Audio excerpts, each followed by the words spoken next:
bill? Who is the author of that bill? And how did you vote on that bill? Yeah, that's okay. Can both people answer that question? Is that, well, I'll be glad to. I don't know who wrote that bill.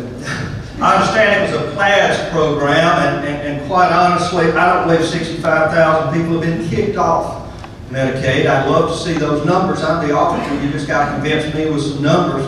But I do understand we have a new program now that says if you're going to apply for Medicaid, you got to come in and reapply so that we know if you deserve it. You know, we just don't want people taking Medicaid that doesn't deserve it. Now, I'd like to look and say, let's put an age limit on that, because I think if you're 65 or older, maybe you ought to be qualified. You send us a letter that said, I've been on Medicaid, I'm 67 years old, you good. Thank you. Well, this gentleman is obviously running for the legislature. He's wanting to throw some fiery darts at his opponent.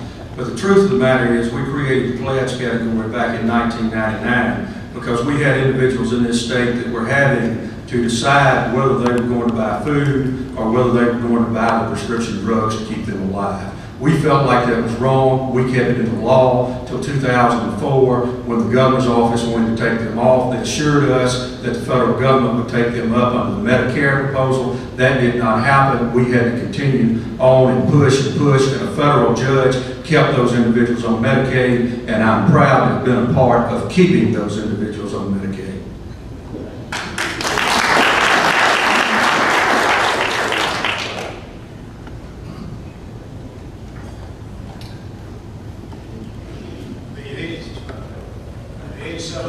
Highway bill is highway programs coming to an end. We need to fund, as you all pointed out, Mission 21 and highways like 25, 15, and 6.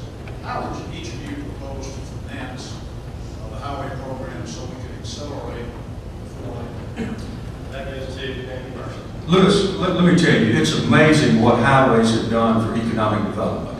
And I'm proud to have been on the Transportation Committee when we authored Vision 21 to make sure that Highway 25 was a #1 priority and that Highway 15 was a #1 priority. Those roads have to be built. But the problem that we have is the money is simply not there. We're going to have to do something such as bonding to get these roads built because they mean so much to us for economic development and giving us a corridor to other parts of the state. That's one of the reasons why we got Toyota here. It's because of Highway 78 being a 4-lane, and our people in Congress were able to get it designated as I-22. We've got to do something about it. There's a lot of ways that we can look at that. Right now, there's 2 cents going for shrinkage tax that the jobbers of the oil and gas companies are getting. Shrinkage does not exist today because of the environmental requirements, and we could use that to build roads. Yeah, I think if I remember, 18% is now gasoline for that program, and nobody wants to raise the price of gasoline. I think you're absolutely right. We've got to look at some bond issues and the federal government.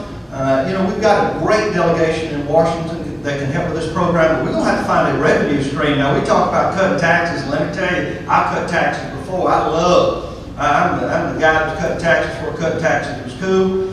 But you've got to be responsible when you start cutting taxes. Say we're going to fully fund education, we're going to build these highways, we're going to fully fund Medicaid. So measure deliberate tax cuts, what you have to look at. We've got to find or a couple mix and match revenue stream of state and local and federal to make sure we continue this. Because let me tell you, the road builders are dear friends of mine. One of the best economic development opportunities we have to build more roads and bridges. Good question. Come on out, everybody's got a question. Okay. Got one that they both can answer. Okay. Let's play right. Now, Phil gets the answer first.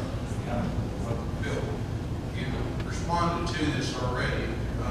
What is your position on illegal immigration, and what is your plan to deal with the situation? Well, of course, as I said earlier, we've been working on it about 3 years. Our performance audit showed it costs at least $25 million a year. Most people fussed at me and said that was a lot less than it really should be.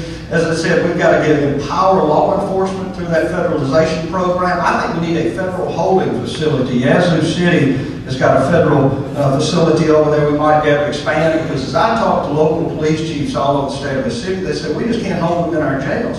And if you don't think crime is not increasing with the influx of illegal immigrants, ask your law enforcement, ask your police chief. We need to do what I believe it was New Jersey, the Attorney General, female Democrat Attorney General in New Jersey said no law enforcement officer can release someone that they think is an illegal immigrant unless they prove he is a citizen of the United States. And if they can't, they've got to hold him, they've got to contact ICE, and we've got to pick him up. We're just going to have to do all that we can do to control that issue. Well, Mr. Moran, here's the situation we're in. Here's how I feel about it. It's very simple. Number one, we don't need any more illegal immigrants here. Number two, the ones that are here need to be sent back to their country of origin. Now, in the state legislature, let me tell you what I've done. I've put amendments on bills in the Ways and Means Committee that if you're caught, if you're convicted in a court of competent jurisdiction of hiring illegal aliens, you have to pay all those incentives back to the state of Mississippi. We have got to start holding employers accountable who use these illegal immigrants. They need to be prosecuted. And let me tell you, we don't need to just simply be talking about fines. We need to start putting people in the penitentiary. The other thing we've got to do is make sure that these folks, when they're caught, that we have a place to hold them. Auditor Bryant's absolutely right. You can't simply just turn them loose or send them back to Mexico. There needs to be a